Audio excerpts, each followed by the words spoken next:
Hello students, welcome to apnateacher.com. This is Murtaza Haider, your mathematics instructor for second year Sindh board और इस video में हम solve करेंगे question number 11 of exercise 2.4.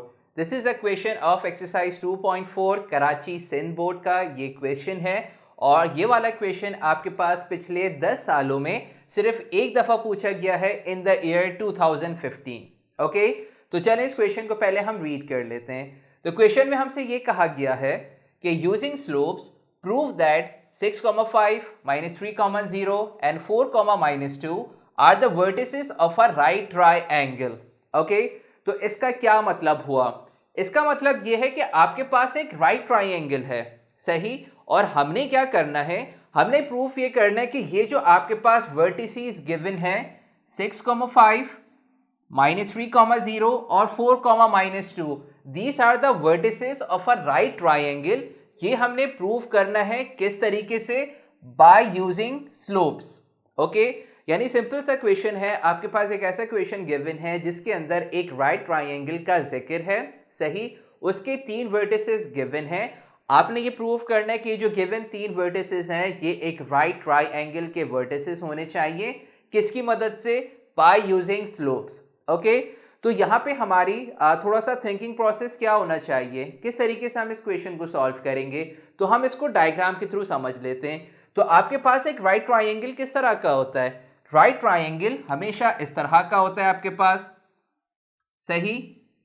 अच्छा, अब हमें ये पता है कि एक ट्रायंगल यानी राइट एंगल ट्रायंगल का मतलब क्या होता है? एक ऐसा ट्रायंगल कि जिसके अंदर आपके पास एक जगह पे 90 डिग्री का एंगल बनेगा. तो ये आपके पास 90 डिग्री का एंगल बन रहा है और आपके पास 3 वर्टिसेस गिवन है. अब अगर हमने स्लोप्स की मदद से ये प्रूव करना है कि गिवन वर्टिसेस इस राइट ट्रायंगल के वर्टिसेस हैं बाय यूजिंग स्लोप्स, तो हमने क्या करना होगा? लेट्स से आप क्या करें, इस वाली साइड की स्लोप को आप m1 का नाम दे दें, इस वाली साइड की स्लोप को आप m2 का नाम दे दें और इस वाली साइड की स्लोप को आप m3 का नाम दे दें. तो जैसा मैंने आपको कहा कि एक राइट ट्रायंगल एक ऐसा ट्रायंगल होता है कि जिसमें एक जगह पे 90 डिग्री का एंगल बनता है. तो जब कभी भी 90 डिग्री की बात की जाए या परपेंडिकुलर की बात की जाए तो आपके जहन में जब स्लोप्स की बात आती है तो आपको प्रॉपर्टी याद रखनी होगी. आपको ये बात याद रखनी होगी कि फॉर इंस्टेंस अगर ये दोनों साइड्स आपस में 90 डिग्री का एंगल बना रही हैं, इसका मतलब ये कि फॉर एग्जांपल अगर मैं इनकी वर्टेक्स को नाम दे दूं, फॉर इंस्टेंस इसको ए का नाम दे दूं, इसको बी का नाम दे दूं और इसको सी का नाम दे दूं, तो इस फिगर के अकॉर्डिंग आपके पास जो लाइन AC है that is perpendicular to BC. क्यों? क्योंकि साइड AC और BC आपस में 90 डिग्री का एंगल बना रही हैं. तो जब कभी भी दो लाइंस आपस में 90 डिग्री का एंगल बनाए, इसका मतलब ये है कि वो दोनों लाइंस आपस में परपेंडिकुलर हैं. और परपेंडिकुलर लाइंस की प्रॉपर्टी क्या होती है? परपेंडिकुलर लाइंस की प्रॉपर्टी हमारे पास ये होती है कि उन दोनों लाइंस का जो स्लोप है, लेट्स से इस लाइन का स्लोप m2 है, दूसरी लाइन का स्लोप m3 है, इसका प्रोडक्ट हमेशा -1 होता है, सही. ऐसी दो लाइंस जो कि आपस में परपेंडिकुलर हो उनकी स्लोप्स का प्रोडक्ट हमेशा -1 होता है. तो हमें क्या करना होगा, इस क्वेश्चन के अंदर आपके पास एक राइट ट्रायंगल है, तो आपने क्या करना है, इन तीनों साइड्स के स्लोप्स निकाल लें, सही. फिर आपको ऐसे दो स्लोप्स मिलेंगे जिनका प्रोडक्ट होगा आपके पास -1, सही. किस तरीके से? तो चलिए अपना सोल्यूशन सॉल्व करते हैं. तो सोल्यूशन में आप सबसे पहले क्या करें, सोल्यूशन के अंदर आप लेट कर लें कि let the vertices of the right triangle are, क्या नाम दे रहे हैं हम उसको, for instance A, B, C. हमने प्रूफ क्या करना है? टू प्रूव, हमने क्या प्रूफ करना है? The vertices are of a right triangle. ये एक राइट ट्रायंगल के वर्टिसेस होने चाहिए. तो इसके लिए हम क्या करेंगे, हम सबसे पहले जो आपके पास वर्टिसेस गिवन है आप इसको ABC का नाम दे दें और x1 y1 x2 y2 x3 y3 late कर लें. तो यहाँ पे हम लेट कर लेते हैं कि लेट जो आपके पास पहला वर्टिसेस गिवन है यानी पहला वर्टेक्स के कोऑर्डिनेट्स गिवन है 6,5, इसको आप A का नाम दे दें. A 6,5 आप इसको कहते हैं x1, y1, सही. दूसरा आपके पास कोऑर्डिनेट क्या है -3,0। आप क्या करें, इसको b का नाम दे दें, b -3,0 को आप नाम दे दें x2, y2, और ये जो आखिरी वर्टेक्स 4, -2 है, आप इसको c का नाम दे दें c, 4, -2, और इसको आप नाम दे दें x3, y3। तो अब हम क्या करेंगे, हमने यहाँ पे जो भी आपके पास वर्टेक्स गिवन थे आपने उसको नाम दे दिया। अब हम इसके स्लोप को नाम दे देते हैं। तो स्लोप को हम क्या नाम दे सकते हैं, हम यहाँ पे लेट कर लेते हैं कि लेट, पहले आप कहते हैं कि slope of A B is equal to m1, सही। Slope of B C is equal to m2, और slope of A C is equal to m3, सही। बहुत आसान बात, ए बी, बी सी और ए सी को के स्लोप को मैंने m1, m2, m3 रिस्पेक्टिवली नाम दे दिया। अब आप एक एक करके इनके स्लोप निकालें। पहले देयरफॉर मैं m1 निकाल लेता हूं। तो m1 क्या है आपके पास, स्लोप ऑफ ए बी। तो a के कोऑर्डिनेट्स हैं x1, y1, b के कोऑर्डिनेट्स हैं x2, y2। फॉर्मूला क्या होता है स्लोप का जब आपके पास दो कोऑर्डिनेट्स गिवन होते हैं, change in y upon change in x। तो फॉर्मूला क्या बन जाएगा आपके पास, y2 minus y1 upon x2 minus x1। Values को पुट कर लें, y2 माइनस y1 का मतलब क्या है, y2 की वैल्यू 0 है, y1 की वैल्यू 5 है, तो ये बन जाएगा आपके पास 0 minus 5 upon x2 minus x1। इसका मतलब क्या है, x2 की वैल्यू है -3, x1 की वैल्यू है 6, तो -3 माइनस 6, ये हो जाएगा आपके पास -3 माइनस 6।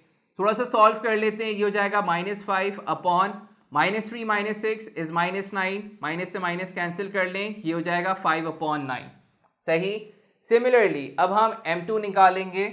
तो m2 के लिए हम क्या करेंगे, m2 is the slope of BC, और b के कोऑर्डिनेट्स हैं x2, y2, c के कोऑर्डिनेट्स हैं x3, y3।